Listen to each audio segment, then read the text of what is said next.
haven't forgotten to record ever in my life, ever as a producer. And I don't want today to be the first day. I've forgotten. I've done whole podcasts, but then haven't recorded. Have you? Because you're pretty regular with your show. I do. Yeah, we do ours, and then other people's. I did Brett Goldstein's podcast about films to be buried with, and we recorded it live with an audience and didn't hit record.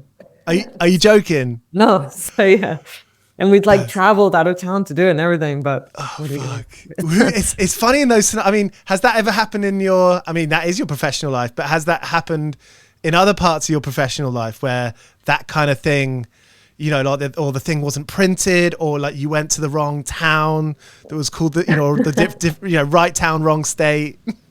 Wrong town, I haven't done. That's extreme, but I definitely things like that. Or one time, I was already so nervous and in way over my head. I was about 20 and I was doing a televised sort of variety show thing, and I had my little set, and then the sound fucked up. So I went out and did it, and then had to go back and do the exact same set again for the same audience, and they'd already heard it, so they weren't laughing, and it was brutal.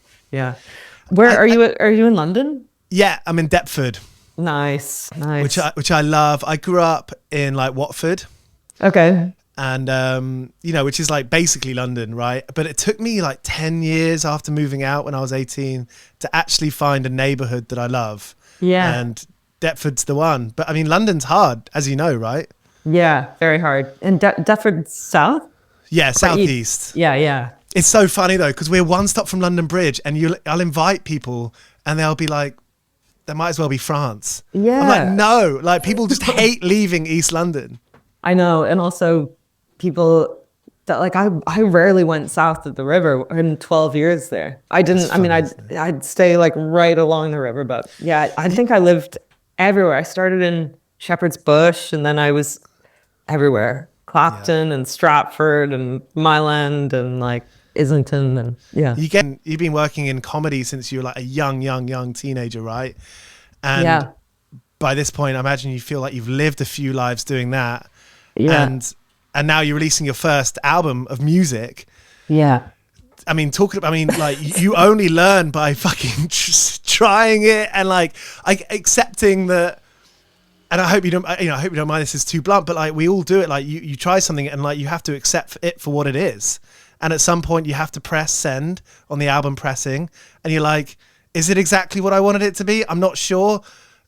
Because I've played in bands as well, and I know that feeling, and it's kind of fucked up when you spend all your money on it and all your time. Yeah. Where are you spiritually right now before I'm a TV comes out? I'm super proud of it, but also it's a totally new language I'm trying to learn and new skill set. So I definitely, even by the ending, or by the end of making it, there were new songs I wish I could put on it, and I was getting braver and experimenting. So but that's the same with stand-up. You record your special and you're like, I wish I'd said that instead of that. Yeah. Is there a solution to that? No, you just keep going. Yeah. Yeah, you just keep going. But I am excited, but it definitely... The songs sound great. Thanks. It feels like a bigger pivot to, I think, from the outside than it feels to me, because I've been writing songs and being earnest and emotional in my bedroom forever, but it's just sharing them is super scary, and playing them live. When I first started doing stand-up, my voice would shake and I was so shaky, and I've finally got over that, and I feel super confident doing stand-up, and now I'm back to square one. My voice shakes, I get so red. I just gotta get my 1,000 hours in. And is that kind of a nice feeling though, knowing I've got such a long road ahead, and it is what it is. You can't really, there are no shortcuts, there are no smoothies you can drink in the morning to get all your nutrients. I know. I mean, I must be into it in some way because I keep doing it, but it's so different because with stand-up, you can bail on a joke halfway through, or you can get laughs from being sloppy and doing new stuff, but you can't. You have to commit to a song. Once you start the song, you're in it. You can't be never mind, guys. Yeah. So do you know what it kind of reminds me of? Did you ever get into Coconut Records, which is Jason Schwartzman's thing? No. Oh damn! You got to check it out. Right after this, you got to check it out. They got this song called West Coast, and it's honestly, I think it's like a disease of a pop song. It's brilliant, the best kind. And the music video is sick. It's Spike Jonze directed. Oh, nice. And Mark Gonzalez, the skateboarder's in it. It's fucking sick. I love Jason Schwartzman. It's all, and I think your songs capture that. It's like there's like a bit of a One Tree Hill vibe for me. A bit of like the OC soundtrack vibe. Where Well, it's like, how old are you? 33. Okay. So similar. There's like definitely a nostalgia. I had, because I was, the time that I fell in love with music obviously was my teens. That's when I was like lit on fire. And so, there's definitely a kind of, hopefully like a warmth and nostalgia. I think maybe the expectation whenever, was that it was going to be folk singer-songwriter stuff, but I listened to bands and indie stuff, so that's what came out. I mean, I don't think I believe in like nostalgia. Like good music's just good music, and it stays that way forever. Like Death Cab, Death Cab will forever like just kill me. Same with Jeff Buckley. Right. I think of that record Grace just all the time, and you feel so shook as a teenager. The Shins, just feel shook by that stuff. Yeah, definitely. For me, a ton of Canadian bands as well, like Broken Social Scene and tons of stuff. Sam Roberts. Yeah. Okay, I don't know that stuff. Yeah, it felt like I really, having been in London for so long and then moving to LA, I was reconnecting with the kind of unironic North American inside me. You know? Yeah. There's like an earnestness there that I had to suppress. Is that like in England? It's like a bit of a trip to like reconcile that. Like you have this comedy inside of you, and you've got the British thing. Yeah, and then like songwriting so out there. I hope my main thing is like that it feels like a kind of natural extension of like that. I feel like myself, and that people who like my stuff won't feel like I'm pretending to be some rock star, because I'm definitely not. It's just they're just personal, and hopefully it sounds authentic. Yeah, I think there's enough context out there. I did an episode with Tim Heidecker, and he like pushes that by doing a show where he's doing both. He's doing this earnest songwriting, and he's doing this guy who'll take the piss out of everything. Yeah, and he gets away with it. Yeah, for sure. Oh, I mean, the live shows, I'm sure I'm gonna be telling stories and making fun of myself, I think, quite a bit. These live shows, you got Los Angeles, Toronto, New York, and then London at the Kentish Town Forum. Yeah. Are they going to be your first live shows? Yeah, well, I do a monthly show at Largo and a comedy show, and I've always had a musical guest and done a duet with them, and usually I do like Elliott Smith songs, or because there's a connection with Elliott Smith in that venue. His piano is there that he played, and he was friends with the owner. So, and he's like my guy, my teen idol. So we usually do Elliott Smith songs. But these are the first kind of full with a band shows. We did on this past Saturday. We did like 4 songs at Largo, and it was fun. But it's slow progress. Like I was too scared to stand up for a while, so I was sitting down, and then now I can stand up. And well, hey, you're not gonna forget these times unless you black out, you know. Yeah, exactly. Unless I become Pete Doherty and like. That's it. Yeah.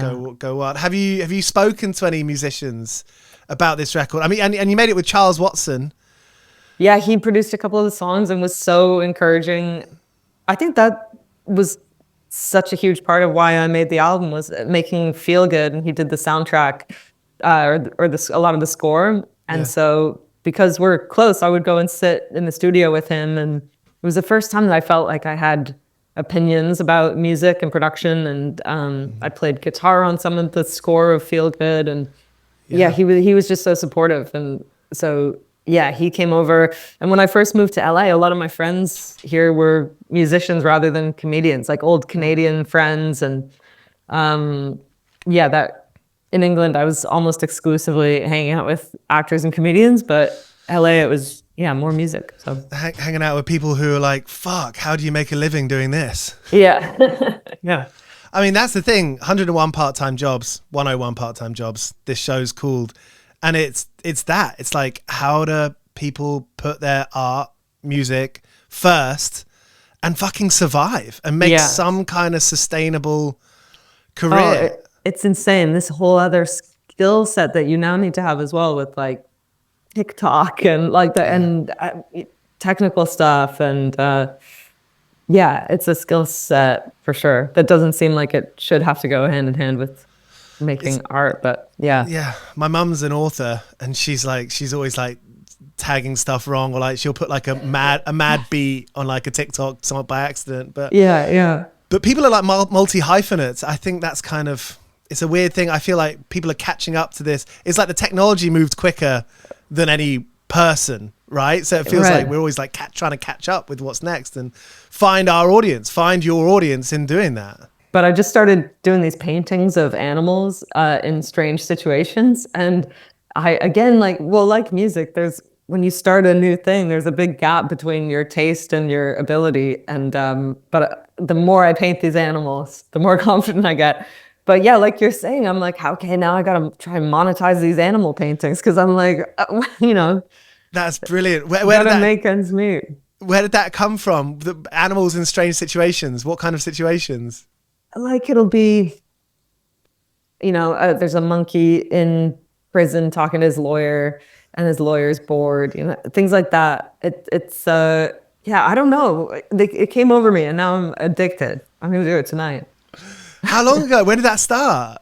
Like in the past 6 months. I don't know. I had a breakup, and it was like the only thing that it was very soothing to sit with the colors and And you know what? My dad is similar. My dad just started making puppets like in the past few years, and he's a writer, and just suddenly he's like, I'm actually a puppet maker, and I admire that.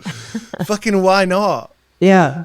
And I guess like, what's the other option? And do you know what? I don't know if this is like the right way to think about it or not, but coming from a family where like one of my parents was an artist, writer, and the other parent was like a solicitor. Oh, wow. It's like, they're like two worlds, right? And I feel like, I'm probably wrong thinking this, but I feel like you kind of in one world or the other. And I feel like if you're in the artist world, you do different stuff. Like the world moves so quickly around you.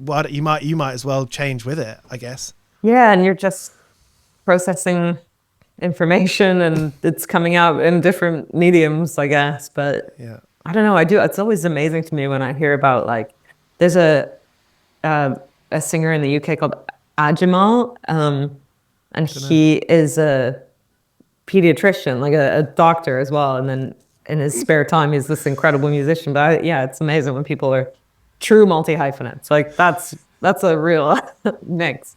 Good on them. Could you have ever done that? Did you go? Cause you kind of went full send into comedy, right? Yeah, I never went. I didn't finish high school or go to college or anything. But I've always. I thought I would. I went to shiatsu massage school for 2 years, and got my diploma, and then never used it. But I'd like to work with teens in rehab. That's what I love to do. Yeah, I think I could be good at that. We don't have to talk about it, but did you have a similar experience with that? Yeah, I went to rehab. Yeah. And it was there were these amazing like counselors in there, and it was also just teens are hilarious, and it was like very intense, but it was also very fun and interesting, and I met such interesting people. But I think when you're a teenager, the people that you meet have like such a pivotal effect on your life, and the things that you're exposed to, good and bad, right, are just so powerful. So intense. There's so many firsts, and I can't let go of anything or anyone. That's my problem. So like I'm still in touch with my grade 1 teacher, and like I have so many people that I'm still in touch with from that time. Yeah. That's good. Do you find yourself like writing about that? Like, did you find yourself songwriting about particular places and times? There's a song in it called Garbage Strike that is about a really specific moment in time. In 2003, in Toronto, it was a summer I got kicked out of the house, and it happened to be the summer where there was a garbage strike in the city and a blackout on the whole eastern seaboard and like record-breaking heat. So it was really surreal and visceral. It was like piles of trash on the street and this heat wave and then a blackout and people rioting and looting and stuff. So I wrote a song called Garbage Strike about that summer. Yeah. So that's a really specific nostalgia. 101. Are there particular bands you want to play with or people you want to support, like worlds that you see yourself in? So many people. Yeah. I mean, I love Half Moon Run, who are a Canadian band who did music on Feel Good as well. And then Leif Volbeck, who's a Canadian artist, but there's tons of people. Yeah. I'm obsessed with Fontaines. And they're friends, and I'm so embarrassed to be around them, knowing that I've tried to put an album out because they're just so brilliant. But yeah, but you could never compare, and I'm sure like they would say that it's like you just can't compare. You know, it just doesn't work like that. Well, in general, yeah, I think like with comedy, there's just this immediate metric of whether you've succeeded when you're on stage. It's did you get the laugh? But with music, it's so subjective that I feel a little more at peace with it, because I know there's music that's objectively great that I don't like or wouldn't listen to, even though I can see that it's great music. You know what I mean? It's so personal and to do with, you know, your inner palette that was forged when you were an infant or something. I don't know what it is. For sure. I mean, I like, you know, I think it's great that you can have such a personal connection with like a record, and for someone like you, like you've kind of like, you captured the UK with Taskmaster. I mean, people fucking love that show, don't they?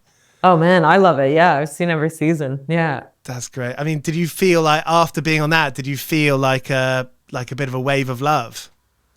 Yeah, for sure. Well, yeah, it's funny. People know me from all different things, and so they come to live shows with like different expectations. But the Taskmaster fans are really a uniquely passionate contingent. Yeah, and and even in America, like people love that show, and they'll show up and want to ask me about Greg Davis, and that's great. Yeah, I wish that was my full-time job, just doing that show. All I ever want to do is complete tasks, and like it's so satisfying and stressful and great. Yeah. Did you get to the end of these projects? And I guess the album in itself, but you got the shows to look forward to. But I mean, with Wayward coming out and like shows you've worked on and be so involved in, and talking about multi-hyphenates, I mean, you can write in it, act in it, produce it, direct it. That's a bit of an art in itself, right? Yeah, I didn't direct it, but yeah, it's Wayward's been like 5 years of it. So much of it. Everything seems to be just, can you stick with something and see it through to its completion? Because there's so many hurdles and so many moments to abandon ideas and things. That's always, the main thing is just sticking with it. But yeah, that's been a big one. I can't wait for that to come out.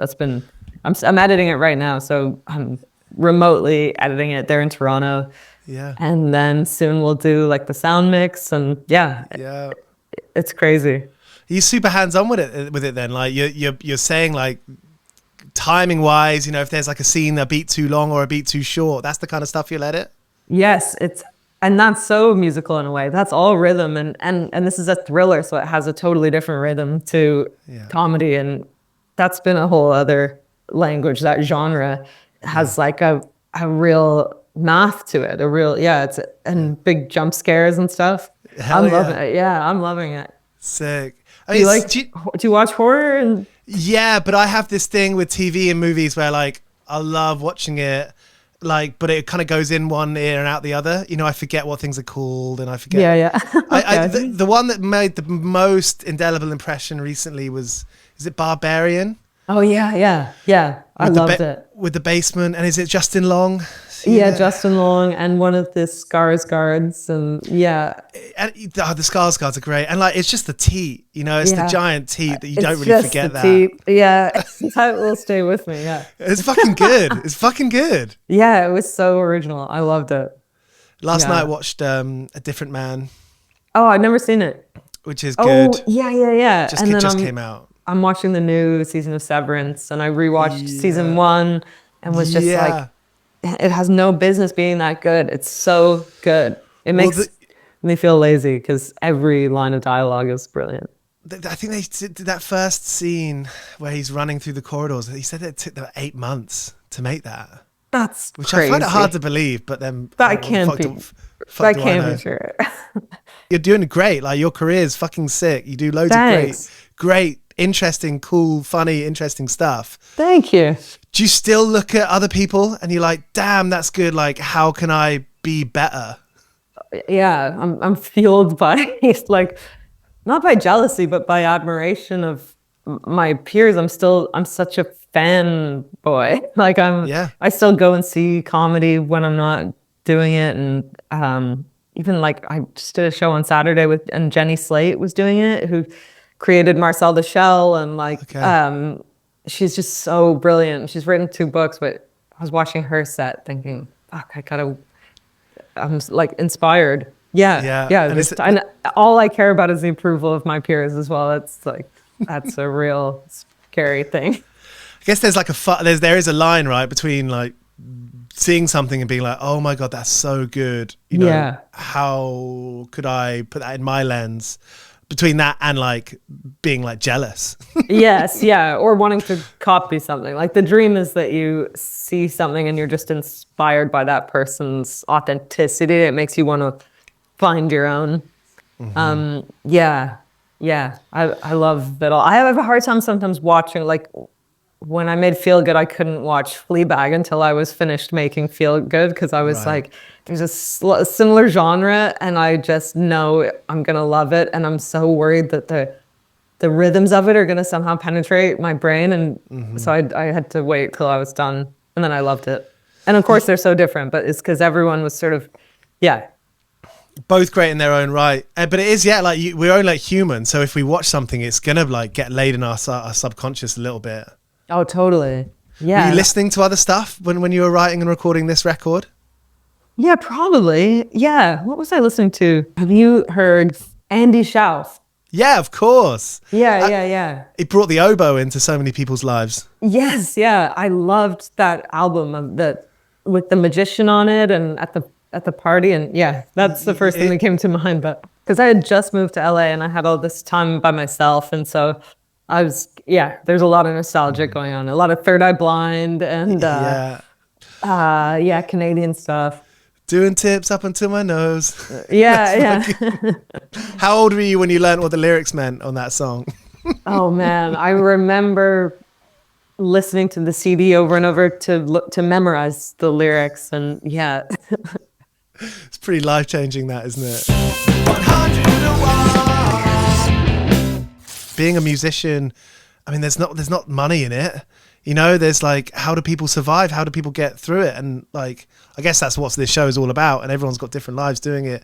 Yeah. You've got comedy, so I suppose you don't have so much of the pressure to be like, okay, if I don't make, a living doing this, I don't fucking know what I'm going to do. But I'm super lucky in that respect to have at least some built-in audience. I'm so aware of what a privilege that is. And you worked for it, Yeah, thanks. Yeah. But then people also work for it and it doesn't happen. It's like, you can't really. Oh, totally. Yeah. And same with comedy. I mean, there are comedians that I know who are my favorite comedians of all time and have just struggled to break through for whatever reason. I don't know.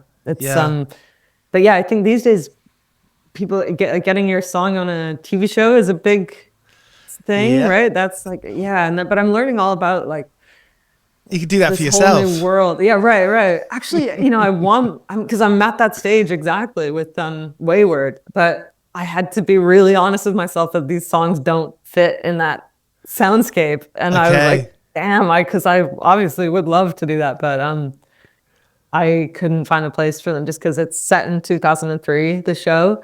And we have a lot of 70s, like 1970s needle drops, and then we have this Twin Peaksy score, and so it wouldn't have worked, but it was really tempting to shoehorn in. Although it would be weird to have me playing this character and then my voice also, but it would be weird. That's a lot to think about, isn't it? Yeah.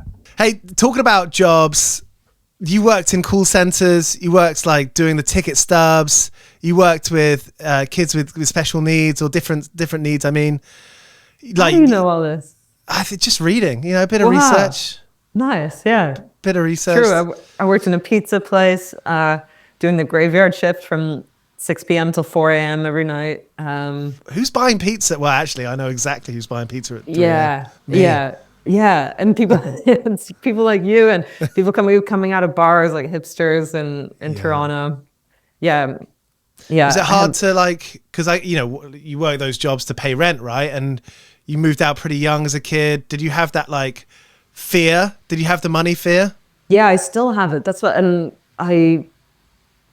I'm sort of like, because I was broke for so long. I mean, really, like, yeah, I mean, really eating like Mr. Noodles for years. And so that's why I feel like comfortable talking about money, because I feel like people who have always had money or grow up with it or loaded or like are weird about it. But I'm like, we should all be transparent about it and help each other out, because it's just like learning, math or something. It's really stressful. And Well, it's helpful to know how other people do it. yeah, exactly. Yeah. I think that's like the headline. Like, how do people do it? Why it's not such a secret.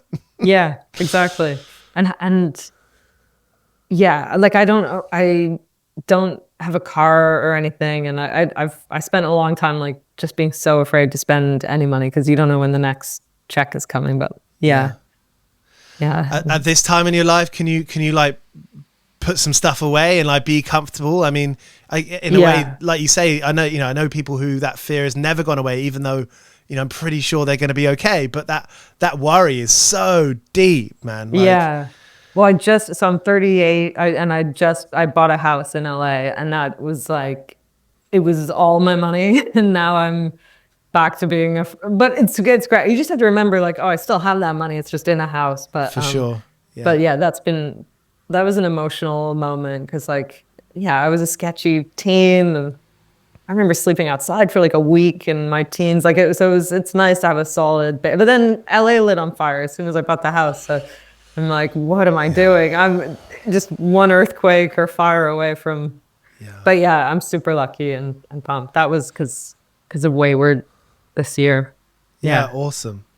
And like, I mean, I've always wondered, like, with bands, I mean, you read about how like Iggy Pop would be like homeless because the checks wouldn't come through for the Stooges for like a year, or things would go up and like, do you get paid like quickly? Do you get paid? Is it like more of a long, how do you like budget for being an actor or doing comedy stuff? How does that work? Well, I mean, I'm still learning that's why I had to buy the house now, because you just never know. Like, if I had an injection of money from making this show, but then I might never make another show again. It's all so iffy. And anyone who, is an artist knows it's like, trying to plan a vacation and not being on salary or having time off it's a really, and being self-employed, you're just sort of, it's intense. Wait, what was the question? I'm rambling. Oh, I think it's like how you like budget, like, if you're getting paid sometime this month and you don't know after. I mean, now you're playing music, you're not going to get anything for that. So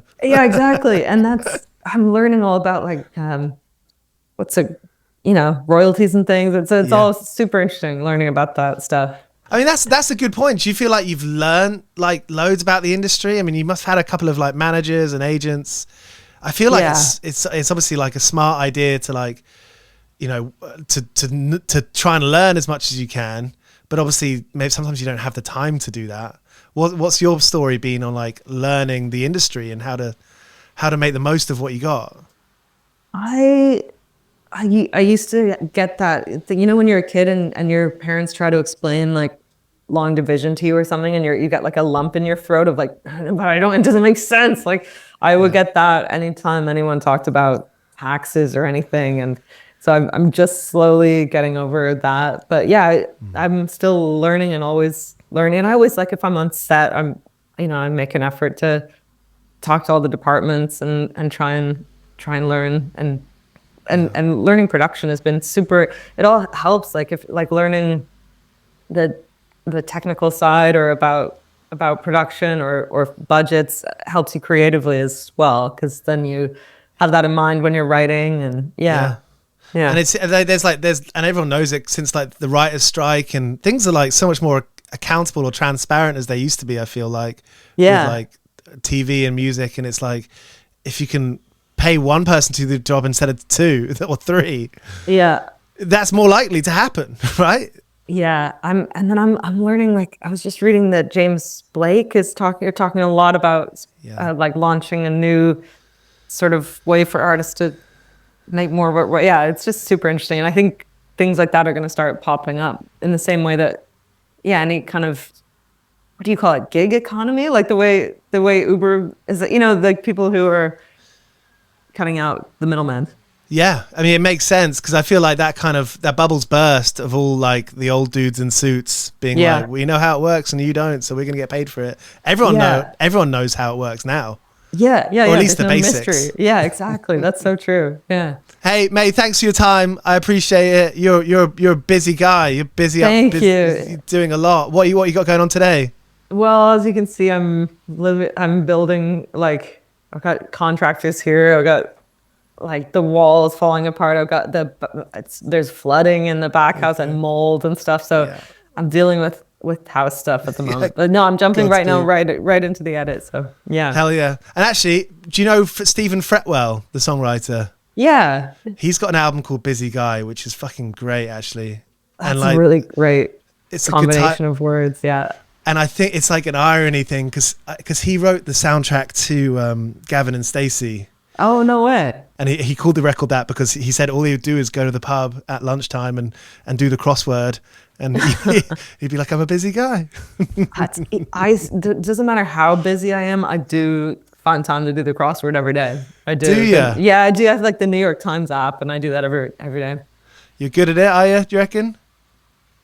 Like anything, slowly getting better, Just to end with, I'm a big fan of like the work fuck up and a worse day at work, and one of those days that you just want to end. Have you had many of those? I mean, doing comedy, I suppose the whole thing's like a bit of a throw at the wall thing for years, but are there any particular days, comedy or music or regular quote unquote stuff that's a great question. Putting you on the spot like so many, I don't even know where to start. Like, I mean, with comedy, I've been doing stand-up 25 years, and so there have been some really bad shows for sure.